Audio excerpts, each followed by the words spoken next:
My oh my, Ilia Topuria did exactly what he said he was going to do, knocking out Alexander Volkanovski in the second round. Volkanovski opened the bout with a left high kick, demonstrating he had done his homework and had a clear game plan. Topuria is an orthodox power puncher, with his most dangerous weapon being the right hand. By using the left high kick, Volkanovski was ensuring Topuria would have to keep his right hand by his head, and it was a good shot at taking that weapon away. Topuria has been floored in the past with a left high kick on several occasions, most notably in the UFC by Jai Herbert, so it would have been a wise tactic for Volk to use in an effort to keep Topuria on it. The leg kicks were another talked about point, with Volkanovski being an excellent low kicker and Topuria having a wide and low base designed for power punching. The legs would be a good target. Volk is good at trailing leg kicks on the end of his combinations, and he did a good job of hitting Topuria to both the inside and outside of his leg as long as the bout lasted. One thing I wasn't a fan of Volk doing was circling towards the power right hand of Topuria. I always think of Michael Bisping versus Dan Henderson, UFC 100, but Volk was using an outstretched lead hand to occupy the right hand of Topuria as he moved in that direction. Again, another tactic to keep that powerful right hand occupied. I just wasn't keen on Volk moving that way. When he wasn't playing with that backhand, the expression playing with fire comes to mind.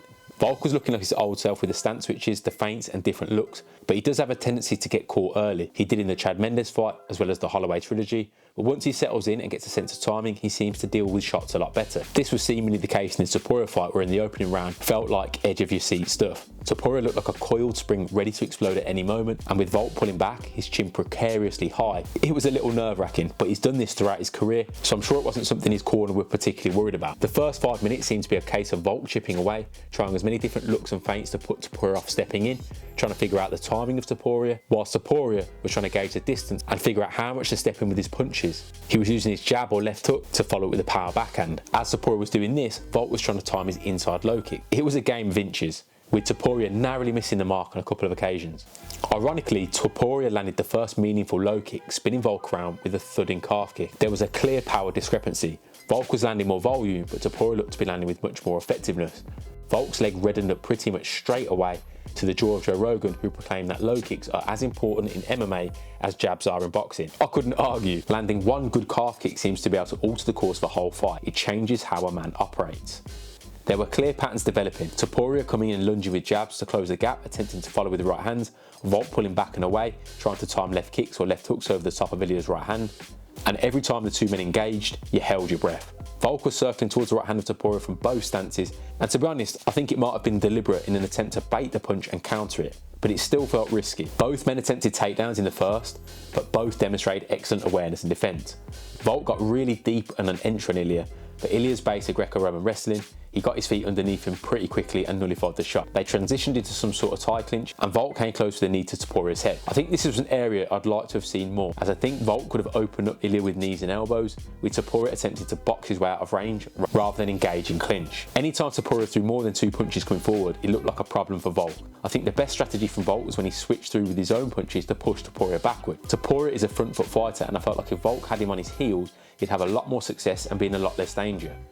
When Topuria fought Herbert, he struggled whenever Jai stood his ground and exchanged with him. The knockout came when Herbert allowed Topuria to walk him down in the second round. Sure, there was a power difference with Volk and Ilia, but when Volk came forward and doubled up on the same side shot, shifting through with his right or left hand, he landed, and Volk is by no means a pillar puncher. It's just much harder for him to generate power when point fighting on the back foot, and I think that's when all the fans were holding their breath. I feel like his strategy was to get into the later rounds before he started opening up, but with Topuria being such a good hitter, I think he needed to force the issue sooner. Sure, he could have got clipped, but the reality is he got caught anyway by trying not to get hit on the back foot. At least when he went forward, it was more on his terms, and he had a much more solid base with his feet underneath him, chin tucked down, instead of when going backwards, he tended to be leaning. Topuria was tick-tocking his head and timing the jabs of Volkanovski slipping to the outside.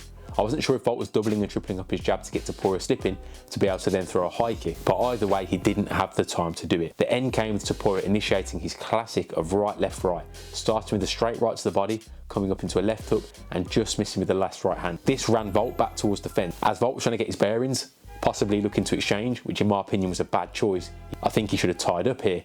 Topuria framed with his lead hand on his head and uncorked a right hook that would have knocked over a tank. It shook Volk down the moment it landed, with Topuria swinging into another left hook as Volk slumped to the canvas. No follow-up shots necessary. Topuria had killed the king. We have a new featherweight champion, and it was a pretty solid performance. Topuria looked quite possibly one of the most dangerous featherweights we've seen since, and you're going to draw comparisons, Conor McGregor. It seems like forever ago now. We've had the Holloway and the Volkanovski era since McGregor, but all the talk back then was McGregor's left hand.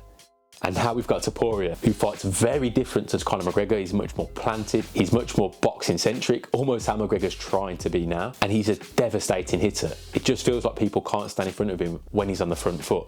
I think the best chance of beating Topuria is when someone can push him backwards. I'd actually like to see him fight Jai Herbert, who's a phenomenal kicker, who's tall and rangy, and I think will take the fight towards Topuria. However, the only problem there, Jai Herbert has shown a vulnerability to defending takedowns, and Topuria is an excellent grappler, so if Topuria can get him to the mat, he's probably going to maul him. The way he's handled Volkanovski, I actually can't see many people dealing with him, and he's not even a big featherweight. It's crazy how much power he possesses, but I've actually made a video on the channel called Head Movement for MMA, How to Fight Like Ilia Topuria, which kind of delves into the technique Topuria uses to generate so much power in his punches and why he's so effective with that style. My prediction was wrong for this one.